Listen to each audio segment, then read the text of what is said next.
Tema de hoje, olha, currículo ótimo, mas minha condição de desempregado continua. Atrapalha, Nascimento, um bom currículo? Pois é, parece um paradoxo, né? É um paradoxo, na verdade. Nós temos acompanhado isso infelizmente, com cada vez mais frequência.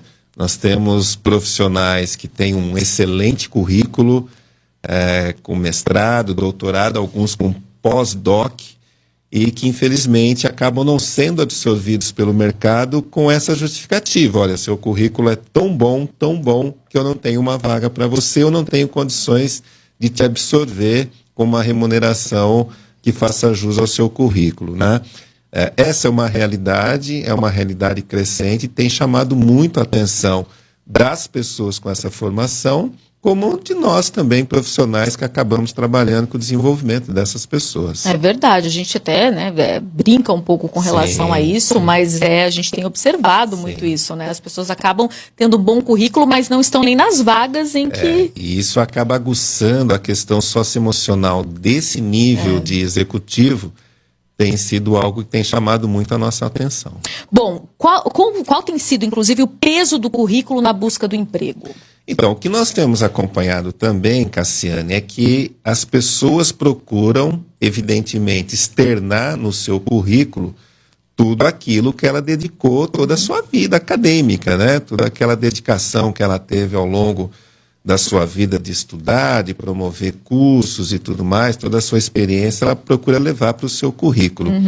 Evidentemente que esse currículo fica vistoso, fica robusto, mas para os recrutadores, sobretudo os recrutadores que trabalham com esse nível de executivos, eles têm também se atentado a uma questão hoje que é premente, pouco visível nesse tipo de currículo, que são as questões relacionadas ao autoconhecimento, né? Mais popularmente hoje em dia, o mundo da inteligência emocional. Então você pega esses currículos, sobretudo na área de engenharia, por exemplo, são currículos muito estáticos, muito técnicos, né?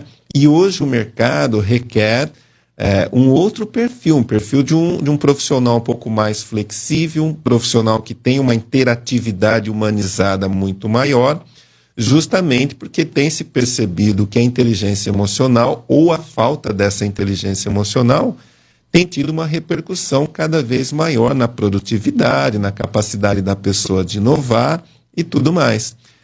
Então, se exige muito hoje do currículo também variantes pouco vistosas ou pouco expressas nesses currículos mais estáticos, que está muito ligado ao academicismo, né? Bom, e diante disso, desse panorama, quais são as alternativas, o que deve ser feito, o que esse profissional deve fazer? Esse profissional tem que buscar ser mais flexível, e se ele já o for, ele deve transferir para dentro do seu currículo essa flexibilidade e essa área mais humanizada. Então, o currículo precisa representar aquilo que o mercado exige hoje, ou que o mercado está em busca, que é o que nós chamamos do líder educador. Até falamos nisso aqui recentemente. Só um currículo mesmo com viés academicista hoje está sendo cada vez mais questionado. Paralelamente a isso, também há hoje uma prática já bastante crescente dos recrutadores de solicitar, além do currículo, um pequeno vídeo. Então, Cassiane, me envie, por favor, um vídeo de 2, 3 minutos, falando um pouco de você, um pouco das suas buscas. O que o recrutador quer ver? A sua expressividade, a sua oralidade.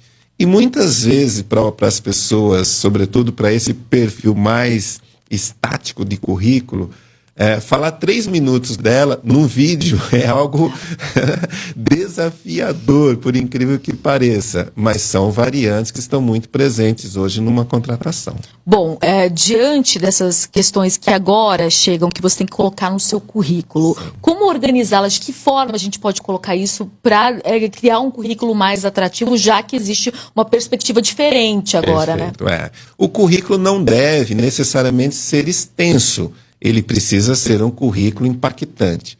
Então, além dessas questões mais específicas da academia, é preciso que ele possa retratar também algumas experiências humanizadas. Então, coisas que parecem ser um tanto até esdrúxulas no dia a dia, mas que hoje para o mercado é muito importante. Por exemplo, uma ação filantrópica que você faça lá no seu bairro, a participação de uma ONG que porventura você tenha tido essa participação.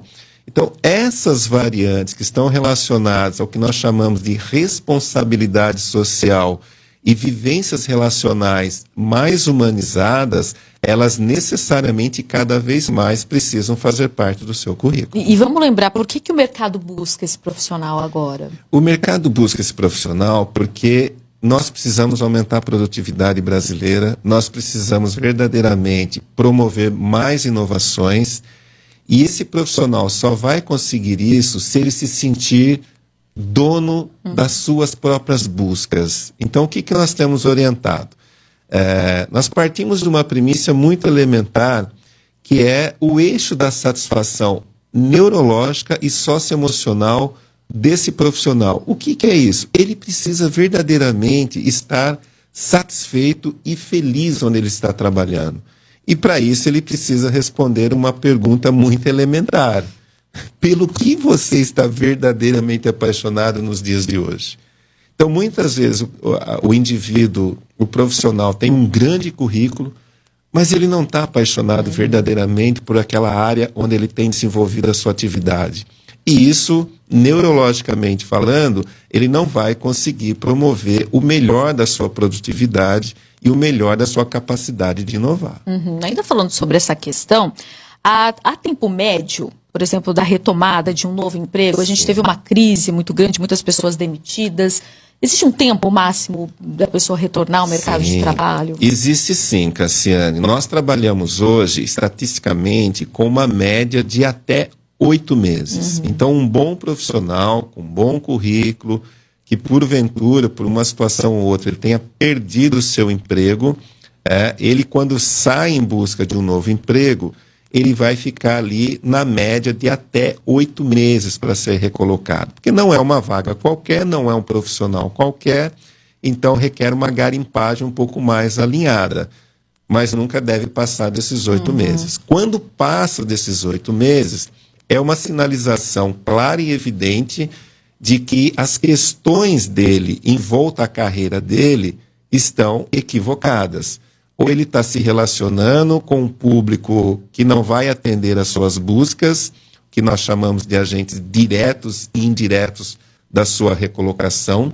Então, muitas vezes ele está indo por um caminho equivocado, acreditando que vai encontrar uma vaga, e os agentes diretos e indiretos que poderiam verdadeiramente levá-lo para aquela vaga não estão naquele cenário.